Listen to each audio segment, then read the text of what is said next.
Hello and welcome to another episode of the Omics cast, where we're going to talk about, in this episode, we're going to talk about age, sex, genetics, and immune cells.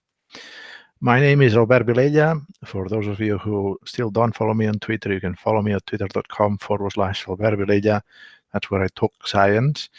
And you can also contact me on LinkedIn if you want. I'm happy to answer any questions you have through LinkedIn. And a reminder that this slide deck is available upon request. And in today's episode, I'm going to talk about the analysis of this paper on infiltrating immune cells in different human tissues. So the paper entitled Age, Sex, and Genetics Influence the Abundance of Infiltrating Immune Cells in Human Tissues has been published in bioRxiv as a preprint. And most of the authors, as you can see, they have a New York affiliation. I've highlighted one that I have followed scientifically for many, many years now, Andrew Clark from Cornell. What they do in this paper, they study the great research, great data set that it is the GTEx data set. And what this is a bunch of RNA-Seq data sets done with next-generation sequencing for lots of tissues, studied each of them in bulk. And you can see here a very long list of tissues that is available via the GTEx project. And then they have done this by in different proportions of individuals, different ages, here in different colors, from 20 to 30, 30 to 40, etc.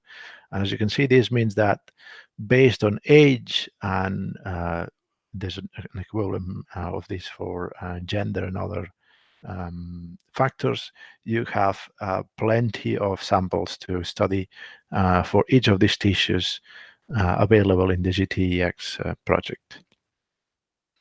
So in this paper, they basically say that the nature of infiltrating immune cells is still not very well understood.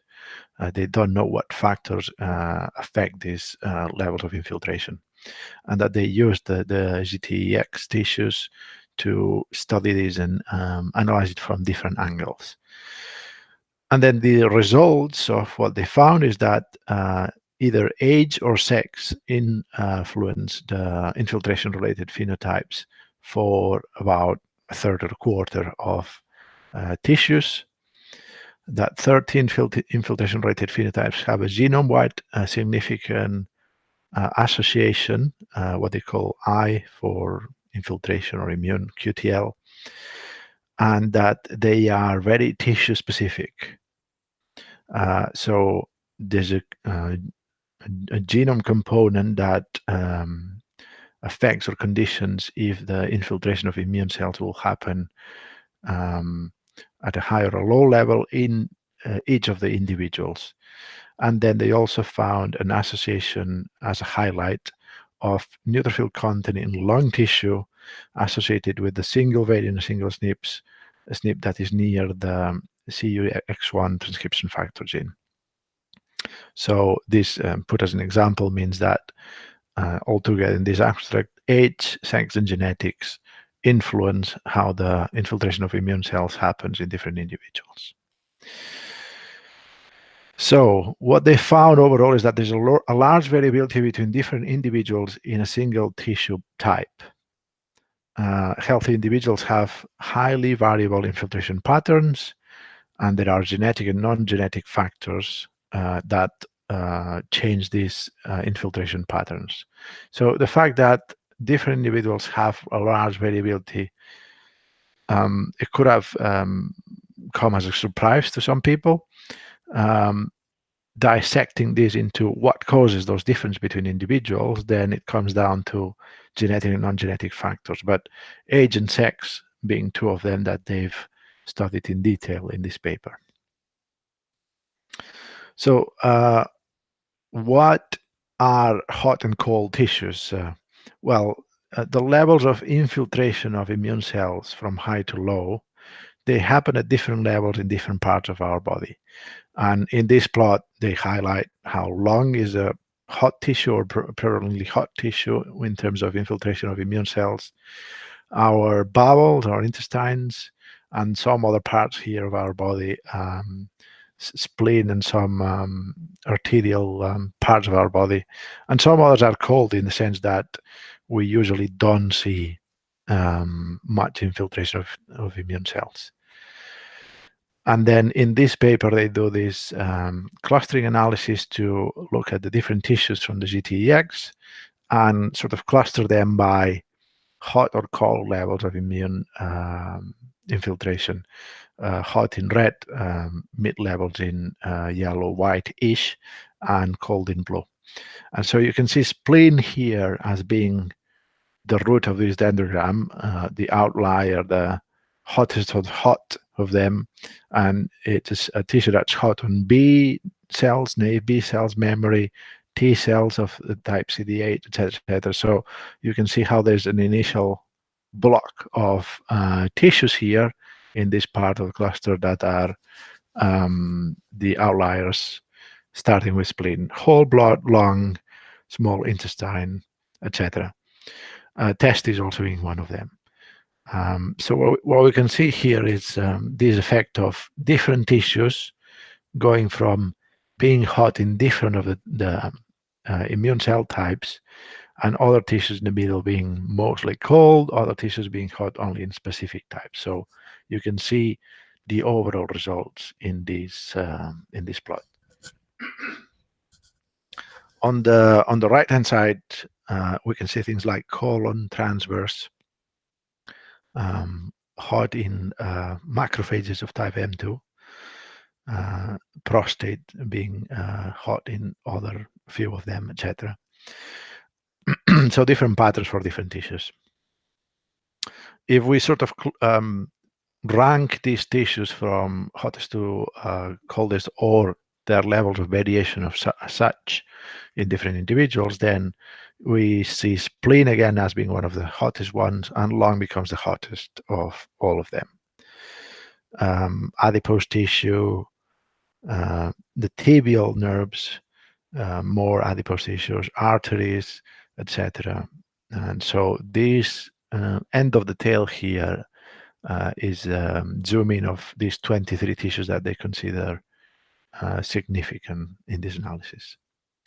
And then again, splitting by, in this case, by individual from this Z-score of infiltration value in between hot and cold individuals, and the different data points are marked in each of those. There's a bunch of individuals that are cold basically in a bunch of tissues, but equally there's a number of individuals that become hot in terms of infiltration of immune cells in these cases. So very striking difference between individuals on the same tissue for the same type of white blood cells. Now, is some of this genetic? And if so, where do we see these associations? They have a very good example here of this SNP, which is the most significant IQTL that they find in the association. And this single SNP, which maps to chromosome 7 in the most recent version of the human assembly, it lies quite far away, 76 kilobases, where this gene transcription factor CUX1 is, and it's associated with neutrophil infiltration, and hence to the immune response in different individuals. So different genotypes of this will have higher or lower levels of infiltration of neutrophils. And so they hypothesized that in lung samples, the different genotypes carried by different individuals could interact differently at the level of CVOX DNA binding, regulating the immune response of inflammation processes, and that this happens in a tissue-specific manner in lung.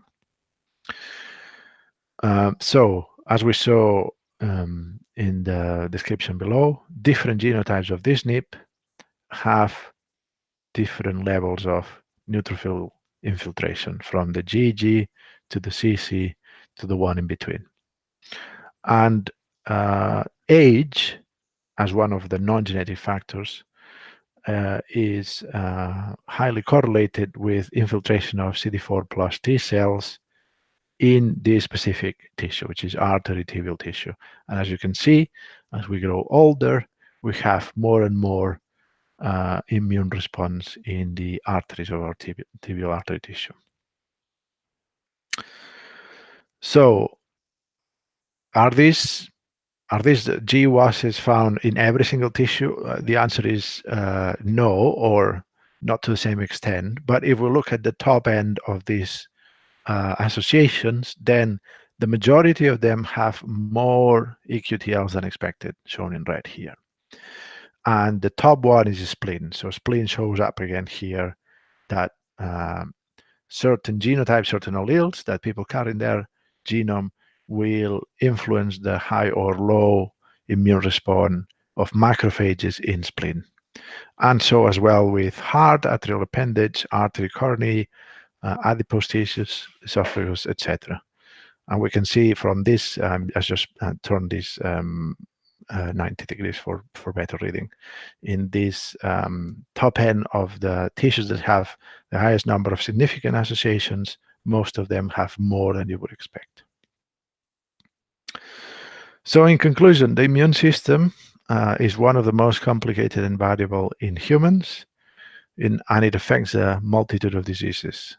And next to next-generation sequencing, thanks to next-generation sequencing, we see lots of discoveries to come in the future. So as a reminder, a lot of what we saw in this paper was analyzing a bunch of RNA-Seq and resequencing efforts done to create this reference data set, and then analyzed with a twist here in this preprint in bioRxiv. So the immune system is pretty much everywhere, and I took this plot from a previous presentation, a review paper that classes all these immune-related diseases by different types. And you can see here IBD being related to other diseases, colorectal cancer being one of them, autoimmune diseases causing other secondary diseases like type 1 diabetes, allergies, childhood asthma being in the middle,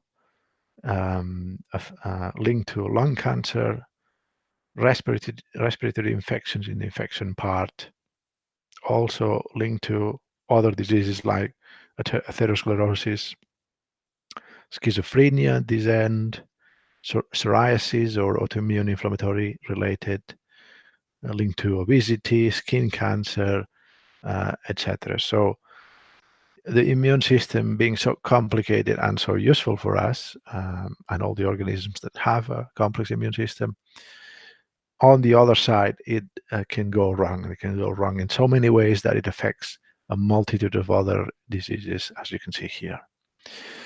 So this is all for this episode. And as a reminder, you can follow me on Twitter to learn more about what I highlight about discoveries in science that I see in social media and other places. And I'm happy that you contact me on LinkedIn as well. And I'm happy to answer any questions you have via LinkedIn. This slide deck is available upon request. And thanks for listening. And we'll catch up in the next episode of the Omics cast.